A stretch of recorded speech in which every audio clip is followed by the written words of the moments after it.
Hi friends, Telangana గడ్డపై కాకతీయుల శిల్పకళా వైభవానికి తలమానికం మన రామప్ప దేవాలయం.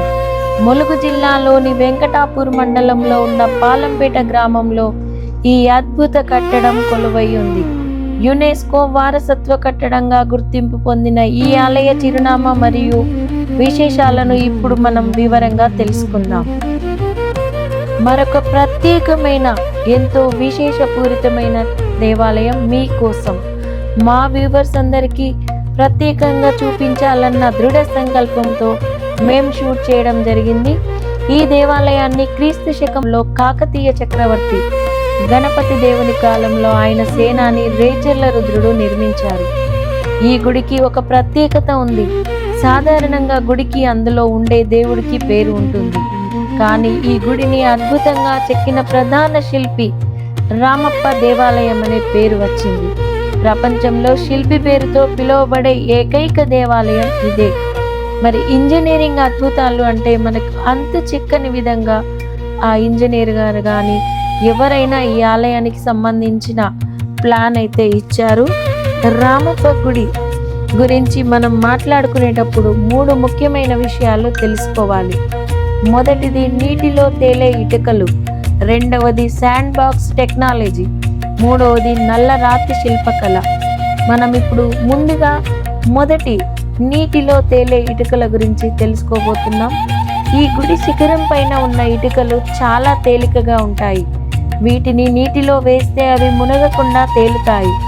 ఊకపోట్టు, జిగురు లాంటి పదార్థాలతో ఈ ఇటుకలను తయారు చేశారు. దీనివల్ల గుడి నిర్మాణంపై బరువు తక్కువగా ఉంటుంది. మరి రెండవది శాండ్ బాక్స్ టెక్నాలజీ. 800 ఏళ్ల కిందటే భూకంపాలను తట్టుకునేలా ఈ గుడిని నిర్మించారు. పునాదిలో ఇసుకను నింపి దానిపై కట్టడం చేశారు. దీనివల్ల భూమి కంపించినప్పుడు ఆ ప్రకంపనలను ఇసుక గ్రహించి ప్రధాన కట్టడం దెబ్బతినకుండా కాపాడుతుంది. ఇక మూడవది నల్ల రాతి శిల్పకళ. ఇక్కడ ఉన్న నగిషీలు నాట్యగత్తెల శిల్పాలు, మదనికలు ఎంత సున్నితంగా ఉంటాయంటే ఆ రాతిపై మన చిన్న సూదితో కొట్టిన సంగీతం వినిపిస్తుంది. ముఖ్యంగా నల్ల రాతి మీద చేసిన పాలిష్ ఇప్పటికీ కొత్త దానిలా మెరుస్తూనే ఉంటుంది. ఢిల్లీ సుల్తానుల దాడులను, ప్రకృతి వైపరీత్యాలను తట్టుకుని నిలబడిన ఈ రామప్ప దేవాలయం ప్రతి భారతీయుడు గర్వించదగ్గ కట్టడం. మన తెలంగాణ సంస్కృతికి, కాకతీయుల వైభవానికి ఇదొక నిలువుటద్దం. ఫ్రెండ్స్, మరి ఇక్కడ కనుక చూసినట్టయితే ఈ ఆలయానికి నిర్మాణానికి ఎంతో కృషి చేసినటువంటి ఏనుగులు ఉంటాయి కదా ఫ్రెండ్స్. మరి అవి 526 ఏనుగులని ఈ విధంగా ఈ ఆలయానికి చెక్కడం జరిగింది ఫ్రెండ్స్. మరి ఎంతో ఈ ఆలయం నిర్మాణానికి కృషి చేసిన ఏనుగులని ఈ విధంగా గుర్తించి శిల్పి రామన్న గారు మరి నిర్మించడం జరిగింది ఫ్రెండ్స్. మరి రామన్న గారికి శిల్పకళ సృష్టి భావమే కాకుండా తనకి మానవతా దృక్పథంతో తను మరి కష్టం చేసిన ఏనుగులను కూడా ఎంతో అందంగా మరి రాతి బండపైన చిత్రీకరించడం అనేది చాలా గొప్ప విషయం ఫ్రెండ్స్.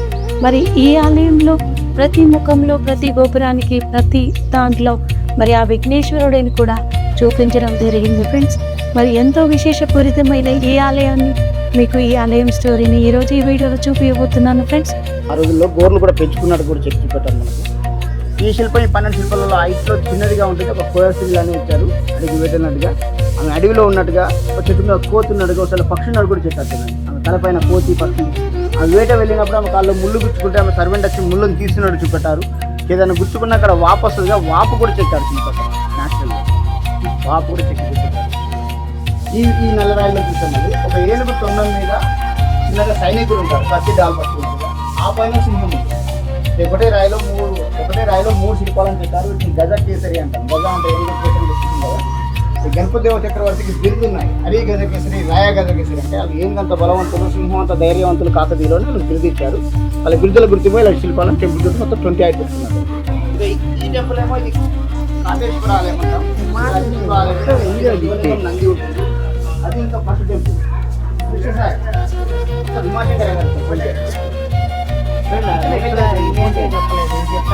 అది ఇంకా ఫస్ట్ టెంపుల్. ఆ టెంపుల్ కట్టుకొని అందులో పూజలు చేస్తూ అదే మోడల్ దీన్ని పెద్ద కట్టారు. దాన్ని మోడల్ టెంపుల్ అంటాం. కానీ ఆ పేరు ఎలా వచ్చిందంటే ఈ టెంపుల్ కట్టించిన ఈ రేచల రుద్ర తండ్రి పేరు కాటమసేన అని. ఆయన అందులో శివలింగాన్ని ప్రతిష్ఠించారు కాబట్టి పేరు మీద కాటేశ్వరం.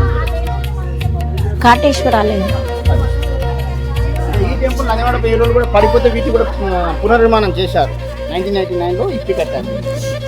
ఈ శిల్పం హైట్లో పెద్దదిగా చెక్కారు. ఇక్కడ కోతి యొక్క శిల్పి శేషం చెక్కారు. కోతి శిల్పి చెట్టు కదా, ನಮ್ಮ కాళ్ళ వెనకాల చూడండి కోతి శిల్పం ఉంటుంది. ఈమె నడుచుకుంటూ వెళ్తున్నట్టుగా వెనకాల కోతి చీరను లాగుతున్నాడు. ఒక చేత చీరను పట్టుకొని ఒక చేతిలో చార్చి కోతిని కొడుతున్నట్టుగా. ఆ చార్చి కొట్ట వెళ్ళకున్న గోర్లు కూడా చాలా స్పష్టంగా చెక్కి చూపెట్టారు. ఈ చేయి అడ్డుగా ఉండే డ్యామేజ్ చేశారు. ఆమె చెవు రింగులు చూడండి, ఆ కాలం ఎంత పెద్ద అర్థిస్తుంది. అలాంటి మన వాళ్ళు మళ్ళీ ఫ్యాషన్గా వాడుతున్నారు. ఆమె కొప్పు కూడా పెద్ద కొప్పు, తాటికాంత కొప్పు, లూజ్ కొప్పు అని ట్రై చేస్తున్నారు కదా. అంటే ఇప్పుడు వాడే వస్తువులన్నీ అప్పుడే మనకు వాడినట్టుగా చెక్కి చూపెట్టారు. ఈ శిల్పం కోపంతో రౌద్రపంతో నాట్యం కళ్ళు పెద్ద చూపెట్టారు. అదే మనం శ్వాస తీసుకున్నప్పుడైనా లేదా ఒకసారి నాట్యం చేస్తున్నట్టయినా పొట్టపై ముడతలు వస్తాయి కదా, ఆ ముడతల ఉబ్బెత్తి కూడా చెప్పారు. ఆమె కాలు మడిచినప్పుడు కాలు మొక్కలు చెప్ప కూడా రైట్ లెగ్లో కాలు మొక్కలు చెప్ప కూడా బయటకు వస్తుంది చెప్పారు. ఇంకా కాలు కొట్టడంలో కొన్ని ముందుకు మడిచి మిగతా 4 వేల వెనుక మడిచి ఎంతో అందంగా నాట్యం చేసి చెప్పారు ఇక్కడ శిల్పి. ఇక్కడ ఉన్న ఈ 12 శిల్పాలకు వెళ్ళి చూస్తే మనం మిగతా 11 శిల్పాల్లో డ్యామేజ్ కనిపిస్తుంది. ఇక్కడ చేతులు విరిగినట్టుగా మెల్ల హారం చేయి అది మాలికాపుర పీరియడ్లో ఎదురపడ్డారు. ఈ టెంపుల్ ఏ ఒక్క శిల్పం ఏం డ్యామేజ్ కాకుండా నీట్గా పర్ఫెక్ట్గా ఫుల్గా ఉంది. ఈ శిల్పం పేరేంటండి? పేర్లేము మదనికలో లేదా సాలపండి 12 మదనికలు ఉంటాయి కదా ఈ ఆలయానికి. ఏం డ్యామేజ్ పడేది. ఆమె నవ్వుతూ నాట్యం చేస్తున్నా తన మొక్కలో కూడా చిరునవ్వు అనేది చూపెట్టారు. చెక్కులు పైపోయిన 6 శిల్పాల కోపాన్ని ఈ శిల్పంలో నవ్వున్నాయి. ప్రతి ఒక్క శిల్పాన్ని కూడా ఒక జీరో కలర్ ఇవేమో సపోర్ట్ పిల్లర్స్. గుడికి ఉంటుందని ఉద్దేశిస్తుంది. మన వాళ్ళు తర్వాత కట్టించిన సపోర్ట్ పిల్లర్. వీళ్ళు 3 పెట్టారు. అవతల సైడ్ 4వ సైడ్ మహిషాసుర మధ్యలో టెంపుల్ గోపురం ఉంది కదా, ఈ కింద నుంచి పై దాకా సిమెంట్తో సీల్ చేసినట్టు. ఈ గోపురాన్ని మొత్తం కాకతీయులు ఇటుకతో కట్టారు. ఆ ఇటుక నీళ్ళల్లో వేస్తే తేలుతుంది. వాటికంతా ప్రత్యేకత ఉంది. మీరు వినే ఉంటారు. ఎందుకంటే టెంపుల్ మొత్తం ఈ పొంగురాల డిజైన్ దాకా రాయిని వాడారు కాబట్టి ఆ పైన కూడా రాయి వాడితే ఇంకా వెయిట్ ఎక్కువ అయితే నేను ఉద్దేశిస్తాను. అంత లైట్ వెయిట్ ఉన్న బ్రిక్స్ వాళ్ళు అప్పుడే తయారు చేస్తారు.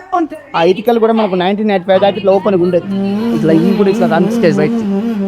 ఇలా కనిపిస్తుంటే అందరికీ తీస్తున్నారని నిజం, కొంతమంది నిజంగా తేలని చూడడానికైనా తీస్తున్నారని దాన్ని రివర్స్ చేయకుండా డంకుసున్నంతో సీల్ చేస్తారు వేసేయాలి. అవే ఏమి కలిసింది ఇటుకలకే ప్రత్యేకత. గురుగారు మరొక విషయం, రీసెంట్ గా అయోధ్యలో రామాలయం నిర్మించారు కదా, దానికి కూడా ఈ ఆలయం నుంచి ఫార్ములా ఏదో తీసుకున్నారని.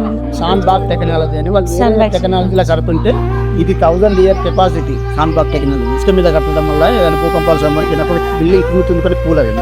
వాళ్ళు వేరే టెక్నాలజీలో కడుతుంటే ఈ యూనివర్సిటీ ఎక్కించిన ఉన్నారు కదా Panduranga Rao sir, Paparao sir, professor, next NIT ఉన్నది కదా దాన్ని రిటైర్డ్ ప్రొఫెసర్ పరిరక్షణ కమిటీ వాళ్ళు పోయి ఈ టెక్నాలజీలో కడితే 1000 years కెపాసిటీ అంటే మనం ఆ టెక్నాలజీ ఆఫ్ చేసి ఏ టెక్నాలజీ కాకతీయుల టెక్నాలజీలో రామాలయం అయోధ్య రామ మందిరం అదే ఇదే ఈ టెక్నాలజీ అంటే కొంచెం వాడారు కానీ మొత్తం కాదు. ఫ్రెండ్స్, ఈ వీడియో కనుక మీకు నచ్చినట్టయితే లైక్ చేయండి, షేర్ చేయండి, సబ్స్క్రైబ్ చేయండి. మరిన్ని వీడియోల కోసం మా ఛానల్ని ఫాలో అవ్వండి. ఫ్రెండ్స్, మరి ఈ రోజైతే 1వ భాగం మీరు ఈ పార్ట్లో చూశారు కదా. రేపటి రోజున ప్రసారమయ్యే 2వ భాగం మీకోసం.